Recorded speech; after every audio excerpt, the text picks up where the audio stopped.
قال المؤلف رحمه الله ونفعني وإياكم والأحباب بأسراره في الدارين آمين. وها أنا مشير عليك ببداية الهداية لتجرب بها نفسك وتمتحن بها قلبك، فإن صادفت قلبك إليها مائلا ونفسك بها مطاوعة ولها قابلة فدونك التطلع إلى النهايات والتغلغل في بحار العلوم.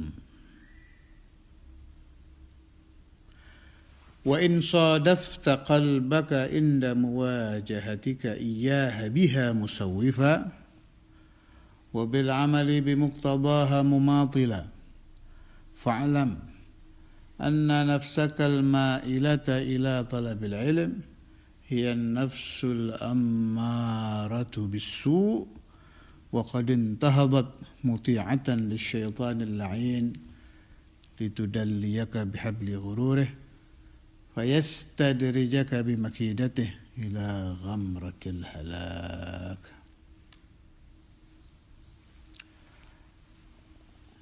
Kita sampai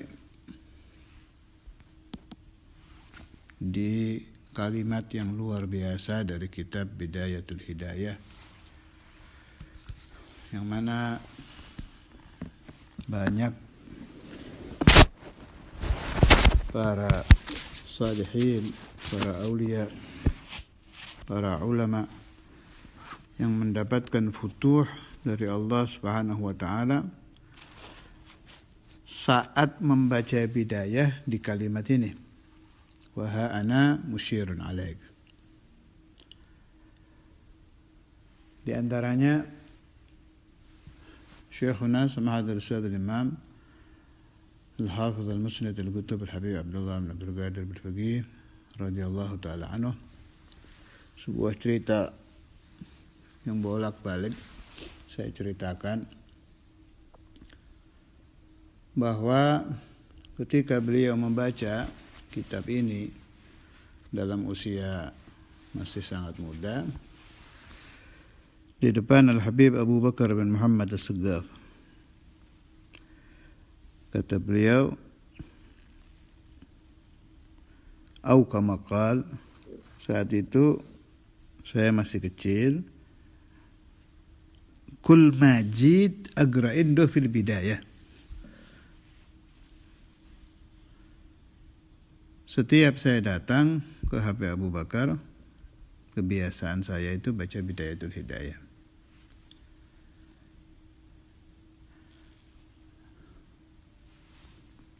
Masih dalam riwayat Saudul Imam, waktu beliau sampai di kalimat ini, wa ana musyirun alaik, kata HP Abu Bakar, gif la tagra ba'da hadha, cukup. Wa ana musyirun alaik bil futuh wal munuh wal ilm wal wilayah. Saya memberi isyarah kepadamu dengan futuh, munuh, ilm, wilayah. Intahat riwayat. Selesai cerita ini, satu riwayat. Dalam majelis lain, Saudara Imam menceritakan ada tambahan cerita itu. Setelah beliau mendapat futuh itu sempat pingsan. Kemudian Imam Al-Habr Al-Qutb Habib Abdul Qadir bin Ahmad Al-Faqih mendatangkan dokter. Setelah diperiksa, keterangan dokter, ini anak kaget melihat sesuatu yang terlalu menakutkan jiwanya atau terlalu menggembirakan, sehingga pingsan. Saat siuman ditanya, kata Saudara Imam Habib Abdullah Al-Faqih, beliau waktu mendapat futuh itu melihat Rasulullah SAW memberi minum umat beliau dari telaga Al-Hud, didampingi oleh Sayyidatuna Fatimah Az-Zahra radhiyallahu ta'ala anha ila akhir al-qissah atau kama qala. Terjadi juga beliau bermimpi, ini juga sudah pernah saya riwayatkan, Habib Al-Imam Al-Qutub Abu Bakar bin Abdullah Al-Adni, persis ceritanya. Beliau baca bidayah, waktu sampai waha ana musyirun alaik,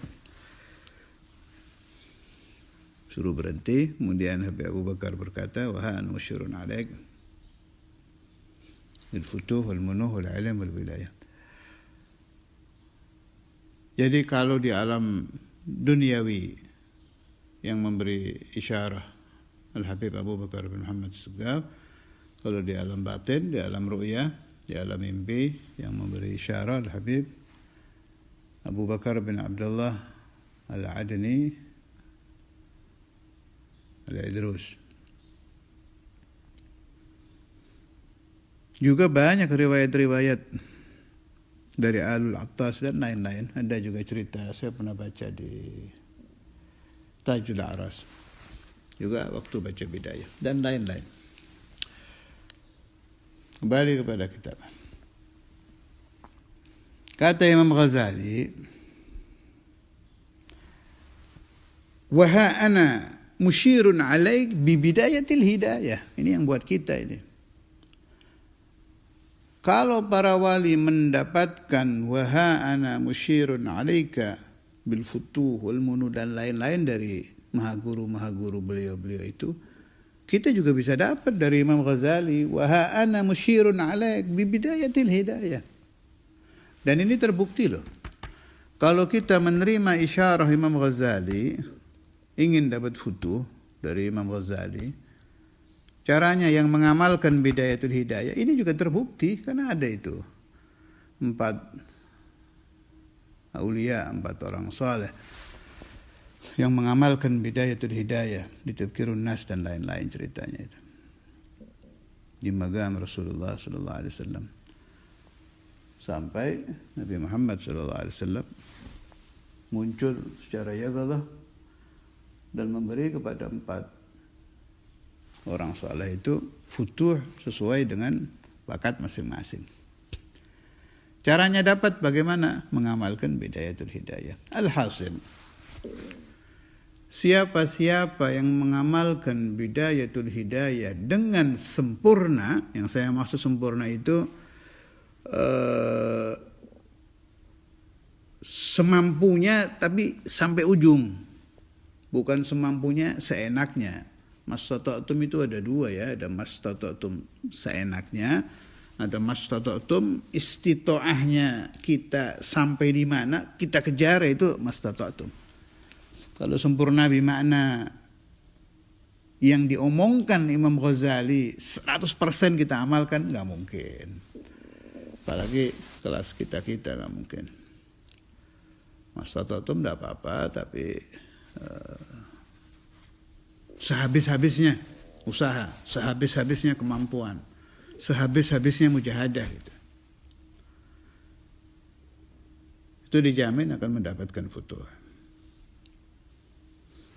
Silakan mencoba. Imam Ghazali juga mengatakan, litujarriba biha nafsak, coba agar engkau mencoba biha dengan bidayah nafsaka, nafsumu. Coba, jarrib. Selain engkau coba hawa nafsumu dengan kitab ini, wa tamtahina biha galbak. Kitab bidayah ini juga bisa dijadikan imtihan, ujian. Ya. Kaca, kalau bahasa saya kaca, bisa buat kita ngaca.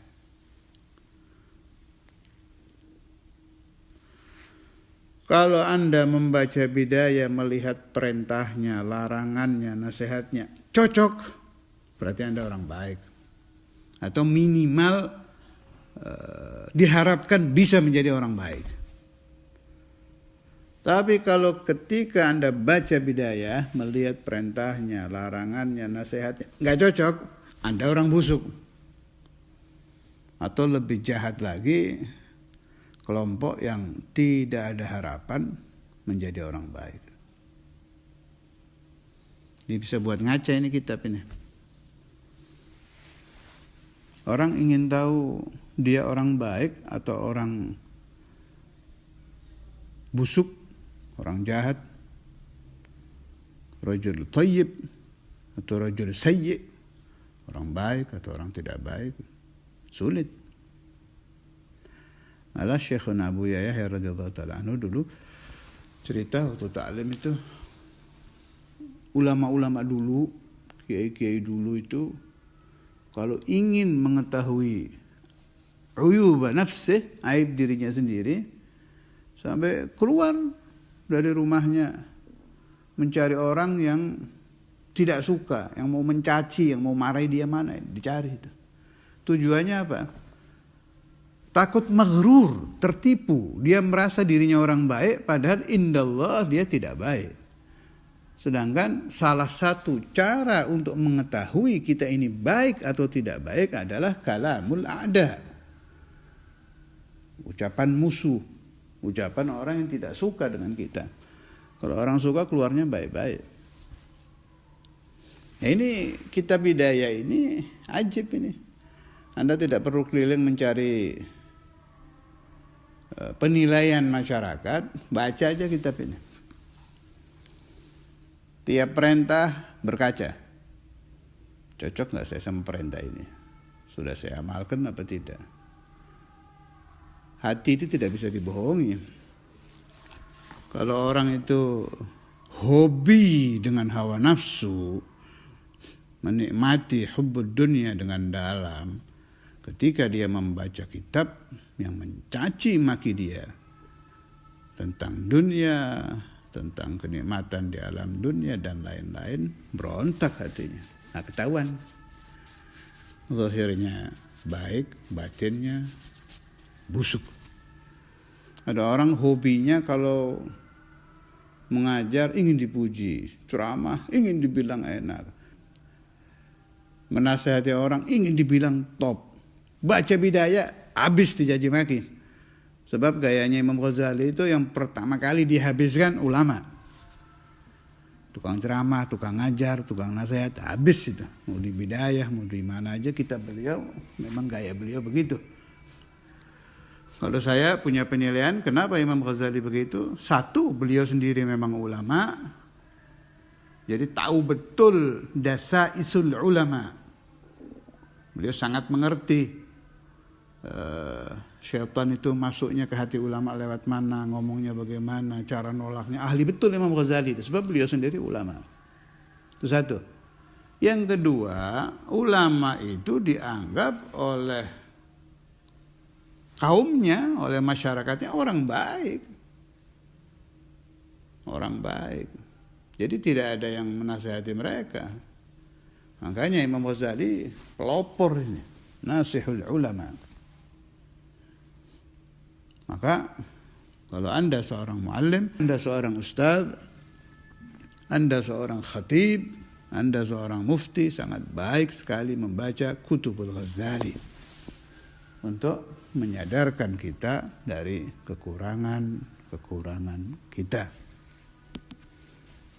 Saya ingat Syekhuna Samahatul Sadr Imam Habib Abdullah bin Abdul Qadir Al-Fiqih radhiyallahu anhu. Beliau punya pendapat ini juga diutarakan juga oleh Imamul Habr, hanya dengan bahasa yang agak berbeda. Kurang lebih dari kedua beliau itu maknanya begini. Yang dicaci maki oleh Imam Ghazali di Bidayah, di Ihya itu memang ulama. Memang ulama. Tapi kalau di zaman saya, yakni zaman Ustadzul Imam, ini bukan ulama. Kalau bahasa yang mulia Dajjalus su'. Dajjal itu artinya para pembohong. Artinya pembohong bagaimana? Bukan ulama berpakaian ulama. Kalau Imamul Habr bahasanya lebih halus tapi maknanya sama. Kalau saya punya penilaian begini. Maaf, kita juga harus menilai dari kita sendiri. Kita juga itu. Pakaiannya ulama, aslinya tidak. Jadi dibilang ulama usuk untuk kita dan para ahlul ilm zaman kita ini terlalu baik. Penipu lah. Penipu umat waliyadzubillah. Sallallahu alaihi wasallam wal afiyah. La ilaha illallah Muhammad Rasulullah. Tapi ya mudah-mudahan kita masih bisa taubat. Siapapun yang mendengar nasihat saya ini masih bisa taubat, sebab kita masih merasa bahwa kita ini ulama bukan, santri bukan, busuknya positif. Harapan taubat masih ada, sebab kita merasa. Kalau pembahasan Imam Ghazali itu, ingatu ar-raja, terputus harapan taubat itu dari kelompok orang yang tidak merasa berdosa. Dia ahli dosa tapi merasa baik. Dia orang terkutuk tapi merasa terhormat. Ini tidak ada harapan taubat. Jadi kalau masih saya dan Anda, insya Allah kita merasa bahwa kita ahli su, mudah-mudahan masih bisa dicuci oleh ulama-ulama, terutama oleh Imam Al-Ghazali dan mahaguru kita radhiyallahu taala anhum, wa nafa'ani wa iyyakum wal ahbab min barakatihim wa asrarihim wa anwarihim wa ulumihim wa nafahatihim fid dini wad dunya wal akhirah ala dawam bidamihna dunya wa akhirah. Wa nas'alullaha ta'ala, kita memohon kepada Allah Ta'ala agar kita meskipun bukan orang-orang baik tapi dirubah menjadi orang-orang baik. Nasib kita dijadikan nasib orang-orang baik, rezeki kita diberi rezeki orang-orang baik, niat-niat kita dijadikan dirubah menjadi niat orang-orang baik, sekeliling kita dijadikan masyarakat yang baik, anak keturunan kita, cucu kita, cicit kita ila akhir zaman dijadikan muqimis salah, dijadikan orang-orang baik.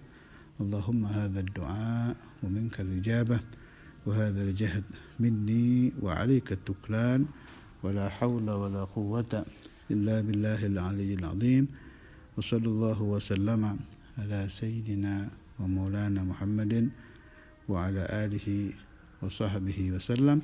Subhana rabbika rabbil 'izzati amma yasifun wa salamun 'alal mursalin والحمد لله رب العالمين وإلى حضرة النبي الفاتحة.